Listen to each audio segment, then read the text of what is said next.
Happy weekend po mula sa DOST Pag-asa. Ito ang ating weather update ngayong June 21, 2025. Kasalukuyan na nakakaapekto pa rin sa ating bansa yung ITCC at ito yung magdadala ng kaulapan at mga pag-ulan lalo na sa Caraga Region, sa Davao Region, ganoon din sa Zamboanga Peninsula at sa Northern Mindanao. Yung mga pag-ulan ay maaari pong magdulot ng mga pagbaha at pagguho ng lupa. Kaya muli ay pinapaalalahanan natin yung ating mga kababayan. Kasama yung mga kababayan natin dito sa Quezon Province, sa Bicol Region at sa Eastern Visayas dahil naman sa epekto ng easterlies. Samantala nakikita natin na unti-unti nang bumabawi o nagkakaroon na tayo ng mga hangin na galing sa timog kanluran o sa southwest ng ating bansa at kung mapapansin natin dito sa ating latest satellite image ay maulap na dito sa Palawan. Itong kaulapan na yan ay unti-unting nagiging senyales na pabalik na yung epekto o yung impluwensya ng southwest monsoon or habagat. Nakikita rin natin na unti-unti nang hihina yung epekto ng easterlies at mas magiging marami pa yung mga pag-ulan na inaasahan natin sa western part ng ating bansa kasama yung western Visayas at sa western part ng Luzon sa mga susunod na araw. Sa kasalukuyan, wala tayong minomonitor na low pressure area. Pero posible pa rin, hindi natin inaalis na may posibilidad pa rin na may mamuo na low pressure area sa mga susunod na araw. Para sa forecast natin bukas, mananatiling partly cloudy. Ito cloudy skies, yung malaking bahagi ng Luzon. Pera lang dito except dito sa Bicol Region na kung saan magiging maulap pa rin at may mga pag-ulan pa rin dito sa particularly sa Legazpi. Ang agwat ng temperatura sa Metro Manila ay 25 to 33, sa Baguio ay 17 to 24, sa Lawag ay 24 to 33, sa Tugigaraw ay 25 to 34, at sa Legazpi ay 25 to 33. Tulad ng binanggit natin kanina, unti-unti na nagkakaroon ng hangin na nakakaapekto sa atin galing sa timog kanluran. Ito ay impluwensya ng southwest monsoon. At yung muling pagbabalik niya ay magdadala ng mga kaulapan at pag-ulan. Katulad ng ating forecast para bukas dito sa Palawan. At ganoon din sa ilang lugar sa western Visayas.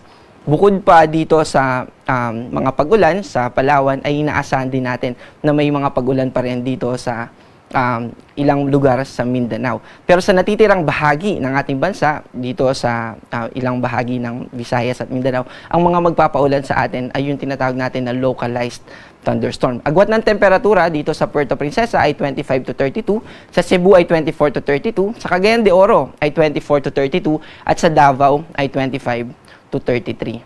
Kasalukuyan na wala tayong nakataas na gale warning o babala na may kinalaman sa matataas na alon. At para sa ating 3-day weather outlook o yung inaasahan nating panahon simula Monday hanggang Wednesday, dito sa Metro Manila ay partly cloudy to cloudy skies, maaliwalas pa rin ng ating kalangitan. Pero sa Wednesday ay magiging maulap na. Ito ay inaasahan natin na magiging dulot ng muling impluwensya ng southwest monsoon. Maaari pa po ito na magbago kaya umantabay pa rin tayo sa mga update na ilalabas ng Pag-asa. Para naman sa Baguio City at sa Legazpi City, inaasahan natin na magiging maaliwalas pa rin yung ating panahon sa Monday hanggang Wednesday. Pero andun pa rin yung posibilidad ng mga localized thunderstorm. Yung mga pag-ulan na pulo-pulo lang or umuulan sa isang bayan pero sa kabilang bayan ay hindi. Para sa Kabisayaan, sa Metro Cebu, sa Monday ay mananatiling maulap. Kaya malaki yung posibilidad ng mga pag-ulan. Pero sa Tuesday at sa Wednesday, dito sa Cebu ay manunumbalik sa maaliwalas na kalangitan at ang magpapaulan ay yung localized thunderstorm. Ganon din naman dito sa Iloilo City at sa Tacloban, simula Monday hanggang Wednesday. Pero dito sa Mindanao, simula sa Monday hanggang Wednesday sa Metro Davao at sa Cagayan de Oro City ay maaliwalas yung inaasahan natin kalangitan. Pero dito sa Zamboanga City, sa Monday ay magiging maulap at may mga pag-ulan, pero sa Tuesday and Wednesday ay manunumbalik sa maaliwalas na kalangitan. Pero nandun pa rin yung binabanggit natin palagi na localized thunderstorm. Nabubuo ito kapag nagkakaroon ng mga kaulapan, pero yung lugar kung saan siya magiging ulan ay nakadepende sa wind direction at sa mga patterns o sa mga clouds at kung gaano ka-established or kabuo yung mga clouds na yun. At nakadepende doon yung lawak at yung lakas ng mga pag-ulan na dadalhin ng mga localized thunderstorms na yan. Ang ating sunset ay mamaya ay 6:28 at itong araw natin ay sisikat bukas ng 5:28. Kung mapapansin po natin na maaga yung sunrise natin, 5:28. Pero yung sunset natin ay 6 na, more than 12 hours. Ito po, very special yung araw natin ngayon, June 21, dahil ito yung tinatawag natin na summer solstice.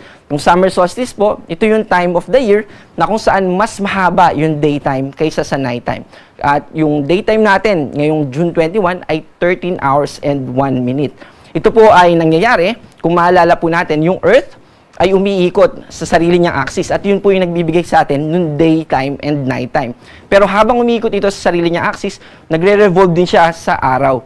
Yung pag-revolve niya sa araw, yun naman yung nagbibigay sa atin ng season. Kaya meron tayong habagat season, kaya meron tayong tag-init at tag-ulan. Pero habang umiikot siya, hindi po siya naka-straight dahil may tilt siya. At yung tilt niya na yun po yung nagkukos na minsan, may mga times sa isang taon na mas naaarawan yung Northern Hemisphere kaysa sa Southern Hemisphere.